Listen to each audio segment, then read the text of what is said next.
Bengali Finch, zebra Finch কিংবা Gouldian Finch, আপনি যে কোনো ধরনের ফিঞ্চ পাখি পালন করেন না কেন, বাচ্চা থাকা অবস্থায় পাখিকে স্পেশাল খাবার দিতে হবে। কি সেই স্পেশাল খাবার, তা জানতে হলে পুরো ভিডিওটি শেষ পর্যন্ত দেখতে হবে। চ্যানেলে নতুন হয়ে থাকলে সাবস্ক্রাইব করতে ভুলবেন না। যদি ভিডিওটি আপনাদের উপকারে এসে থাকে লাইক কমেন্ট শেয়ার করে অন্যকে দেখার সুযোগ করে দিন। আর কথা না বাড়িয়ে চলুন মূল ভিডিওতে।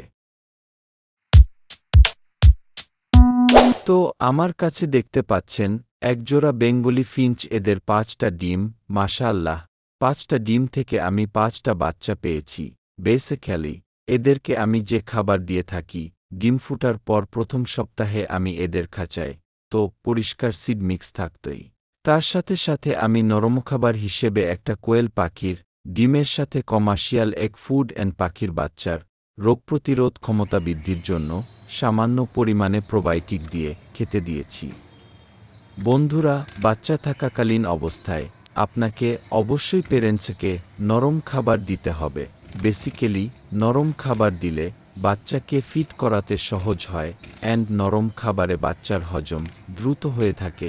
পাখির বাচ্চার বৃদ্ধিতে নরম খাবারের বিকল্প আর হয় না। আমার বাচ্চার বয়স এখন 1 সপ্তাহ। এখন আমি সফট ফুড হিসেবে যা দিচ্ছি তা হলো চিরা ভিজিয়ে হাত দিয়ে ডলে গুঁড়া করে তার সাথে ডিম অ্যান্ড মাঝে মধ্যে বিভিন্ন ধরনের শাক লাইক কলমি শাক লাইক পালন শাক মিক্স করে খেতে দেই। চিরা খেতে দেওয়ার অন্য রিজন হচ্ছে এখন তাপমাত্রার পরিমাণ অনেক বেশি, সো চিরা যেমন বাচ্চাকে দ্রুত বড় করে তোলে, তেমনিভাবে পাখির শরীরের তাপমাত্রা নিয়ন্ত্রণে রাখতে সহায়তা করে থাকে।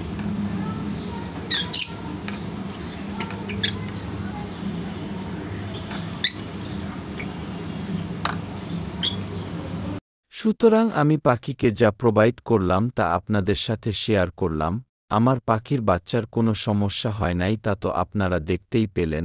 আপনারা চাইলে আপনাদের পাখির বাচ্চার জন্য আমার এই ফর্মুলা ইউজ করতে পারেন যদি আপনারা ভালো মনে করেন। তো বন্ধুরা, আজকের ভিডিও এ পর্যন্তই। দেখা হবে নতুন কোনো ভিডিওতে ভিন্ন কোনো টপিক নিয়ে।